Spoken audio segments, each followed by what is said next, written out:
이번 주 미국 대비로 강했던 우리 시장이 간밤 미국 기술주들 급락으로 흔들렸지만 낙폭을 만회해가면서 자생력의 힘을 좀 보여주고 있습니다. 아직 개장 30분밖에 지나진 않았는데 여기에서 주목해야 될 포인트와 함께 다음 주 대비까지 또 최고의 전략으로 함께합니다. 최성환 교보증권 여의도금융센터 부장 모셨어요. 어서 오세요. 네, 안녕하십니까? 네.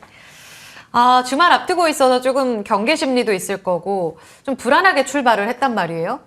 근데 괜찮아지고 있습니다. 부장님 이거 안도해도 되는지. 근데 다만 걸리는 게 외국인이 어제 10거래일 만에 사더니 다시 또 30분 만에 1,000억 원 팝니다. 고려해서 봤을 때 아직 안도하긴 좀 이른가요? 투자자들의 마음이 변덕쟁이인 것 같습니다. 아직 중심이 없는 건가요? 중심 네. 못 잡고 있는 거예요? 트럼프도 유예를 연속 2번 했죠.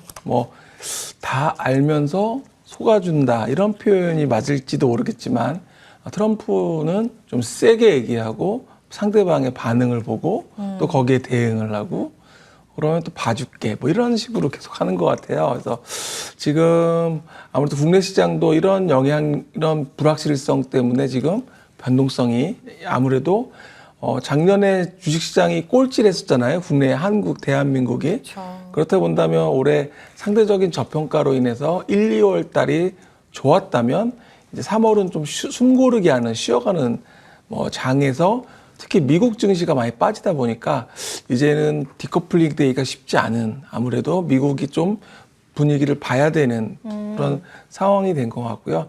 단지 외국인 입장에서 봤을 때는 국내 시장이 여전히 저평가되어 있고 국내 외국인 투자자뿐만 아니라 기관 투자자도 마찬가지지만 여전히 저평가되어 있고 그래서 이런 부분들을 감안해서 지난 2360까지도 작년 연말에 빠지기도 했었지만 2400선이 좀 지지선 역할을 하고 있다. 그래서 밸류에이션 상으로는 거기가 하단을 역할을 하고 있는 것 같고 또 트럼프 수혜주인 조선이나 그리고 방산 등 이런 쪽으로는 상대적으로 좀 영향을 덜 받는 모습 그런 것 같습니다.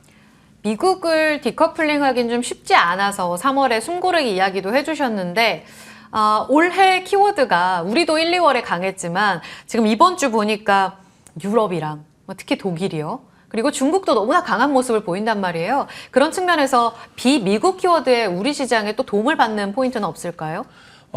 아무래도 미국 시장에서 지금 그런 조정을 받다 보니까 그리고 상대적으로 중국이라든지 지금 강세를 보여주고 있는 국가들의 어떤 주가의 흐름상으로 본다면 결국에 미국이 많이 올랐다라는 게 가장 큰 이유 같고요. 네. 말씀하신 것처럼 유럽이나 이쪽에서 지금 금리를 또 인하하고 있거든요. 근데 상대적으로 미국은 또 지금 금리를 인하를 못 하고 있습니다. 그래서 보게 되면 이번 달에 또 FOMC 회의가 있어서 금리를 이제 인하할지 여부가 중요한데 또 그 부분마저도 지금 인플레 우려 또 스태그플레이션 얘기 또 나오면서 금리 인하 이게 상당히 또 고민이 될 것 같습니다. 그쵸. 미국에서도 그러다 네. 보니까 지금 상대적으로는 불확실성 때문에 유럽이라든지 중국 특히 최근에 중국 증시가 상당히 좋은데 상대적으로 자금은 스마트 머니는 이렇게 이동을 하는 네. 것 같습니다.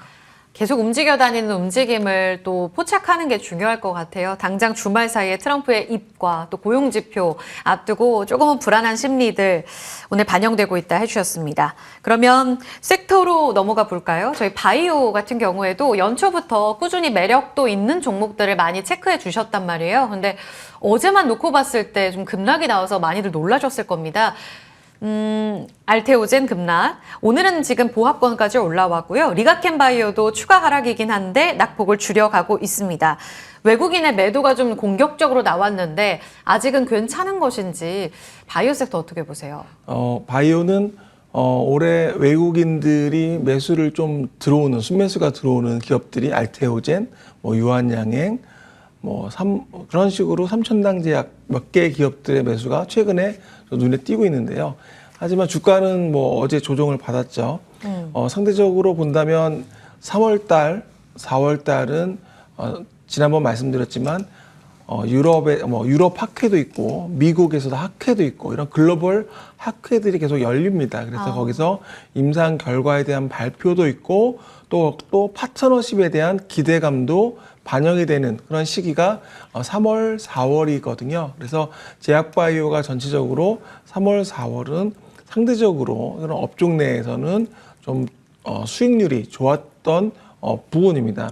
특히 RTO젠 같은 경우는 뭐 키트루타 SC에 대한 비소세포 폐암에 대한 3상 공개를 지금 예정이 되어 있고, 또 그리고 유한양행도 레이저 트닙하고 병역요법에 대한 또 3상 공개 예정, 또 HLB는 이번 달 20일에 미국의 간암치료제 리보세라닙에 대한 FDA 승인, 또 거기에 대한 기대감이 또 좀 시장에서는 있거든요. 그래서 지금 여러 가지 그런 이슈들이 결과에 대한 발표와 또 그리고 거기에 대한 또 파트너십 이야기, 거기에 지금 관세 전쟁이다 보니까 아무래도 경기가 관세가 계속 이렇게 글로벌 치고받고 계속 얘기가 나오게 되면 경기가 둔화될수록 교역이 줄어들고, 그렇죠. 또 경기가 둔화된다면 이에 따른 금리 인하 가능성도 있다고 본다면 이에 따른 수혜가 또 제약 바이오 업종이고, 또 트럼프가 일기 때도 그랬지만 약가 인하에 대한 정책을 계속 하고 있다라는 그런 부분들도 제약 바이오주에 대한 기회가 분명히 있다. 그래서 제약 바이오는 3월, 4월 특히 좀 기회인 장에서 매매를 하셔도 좋을 것 같다, 이렇게 보고 있습니다. 유한양행이 갑작스럽게 오늘 개장 전 공시에 따르면 베링거 인게라임 이 메시 치료제 기술 권리 반환한다라는 내용대 지금 변동성이 크거든요. 섹터 전반에 같이 영향을 주고 있는 것 같지는 않은데 매번 이런 변동성 때문에 제약바이오가 쉽지가 않잖아요. 개별 재료부터 지금 이제 섹터에 미치는 영향으로 본다면 크게 우려하진 않아도 돼요? 제약바이오의 가장 말씀하신 그런 특징 중에 하나가 신약 개발을 하는 과정에서 네. 뭐 임상에 실패하거나 아니면 라이센스 아웃을 했는데 반환되거나 또 여러 가지 이슈들이 있습니다. 그래서 그런 부분들이 항상 제약바이오에는 변동성이라든지 불확성 리스크 요인으로 있는데요. 그게 이제 개별적인 어떤 기업들의 영향을 주기도 하지만 전체적으로는 투자 심리에도 또 영향을 주기도 합니다. 그래서 지금 말씀하신 그런 부분도 있지만 또 올해 앞서 말씀드렸던 그러한 파트너십과 임상에 대한 기대감들, 결과에 대한 발표, 이런 부분들을 감안한다면 충분히 3월, 4월은 제약바이오에 관심을 가져도 전체적에서는 좋겠다고 말씀을 드리겠습니다. 네, 미국 지표 따라가 보면서 경기 둔화, 인하 기대감으로 이어질 때 바이오에 좀 힘받는다. 철강 쪽이 오늘 더 가네요. 포스코홀딩스, 현대제철도 양전을 합니다. 관세라는 키워드 때문에 지금 시장 몸살 앓고 있다라고 말씀하셨는데 이 키워드에 또 수혜를 받기도 하고, 또 자동차 같은 경우에도 변동성은 있기는 한데 바닥 잡았다는 이야기 속에 관세에서 조금 더 파생된 이 섹터들은 어떤 전략으로 보세요? 트럼프의 관세 정책의 뭐 핵심이라고 한다면 그 중에 하나가 반도체, 뭐 자동차, 2차 전지, 뭐 철강, 뭐 이런 핵심 산업에 대해서, 그러니까 자국 내에서 이제 생산을 해라, 자국 내, 미국 내 투자를 하고 여기서 생산을 해라라는 그런 여러 가지 뭐 압박일 수도 있는데요. 근데 이제 최근에 철강주들이 강세를 보인 걸 보면 알래스카의 어떤 그 LNG 프로젝트에 대한 이야기 나오면서 거기에 대한 또 수혜가 예상된다고 하면서 또 얘기가 나왔거든요. 그래서 전체적으로 자동차도 마찬가지지만 또 멕시코나 캐나다에서 또 관세를 유예한다, 또 얘기 나오면서 지금 변동성이 있고, 결국에는 트럼프의 그 말 한마디 한마디에 영향을 받을 수밖에 없는데 전체적으로 이쪽이 수혜가 되기도 하고 또 어떤 때는 피해가 되기도 하기 때문에 뭐 이 부분에 대해서는 계속적으로 주목을 좀 해봐야 되겠지만, 네. 제가 보기에는 역시 뭐 계속적으로 말씀드리지만 뭐 철강이나 이쪽에 대한 뭐 유틸리티 업 쪽이라든지 그리고 특히 원자력이라든지 이런 에너지 쪽에 대한 부분은 조선 수혜가 되기 때문에 이쪽에 대한 뭐 그 부분을 계속 관심 있게 보셔도 좋을 것 같습니다. 부장님, 그럼 3월 좀 쉬어갈 가능성도 봐주셨는데 3월 유망 섹터로 어느 쪽 째려보고 계세요? 잠깐 앞서 말씀드렸지만 아무래도 그런 원자력이라든지 뭐 그러니까 필수 우리 소비품, 소비재, 그리고 유틸리티, 그러니까 뭐 아무래도 이제 에너지라든지 뭐 전기 뭐 이런 부분들에 대해서는 뭐 공공재 성격을 또 가지고 있기 때문에 특히 원자력에 대한 부분은 미국에서 지금 강하게 투자에 대한 의지를 밝히고 있다는 점에서는 관련된 기업들, 뭐 두산 에너빌리티나 이런 관련된 기업들은 근데 좀 올해 계속 유심 있게 봐야 되겠다 이렇게 보고 있습니다. 원전을 강조해 주셨고 유틸리티 헬스케어 경기 방어주단에서 좀 포트폴리오 해지가 될 수 있는 종목들로 채워가자 기억하겠습니다. 자, AS 듣고 마무리를 좀 해볼 텐데요.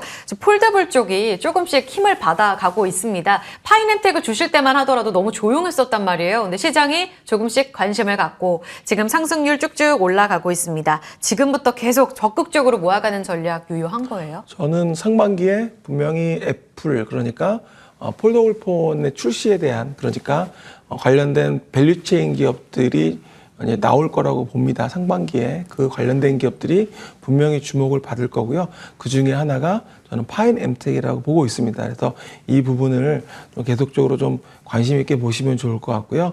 그리고 그 외에도 올해 중국향에 대한 중화권 시장 공급 확대 그리고 또 뭐 2차 전지에 대한 부분도 있지만 전체적으로 ESS양 또 매출에 대한 부분도 있기 때문에 전체적으로 파인엠텍은 올해 좀 중소형주에서는 관심 있게 보셔도 좋을 것 같습니다. 주가가 너무 누워 있어서 답답해 하시는 분들도 분명히 계실 거예요. 실적도 반응이 있고 애플은 모멘텀이다 이렇게 보신다는 거죠.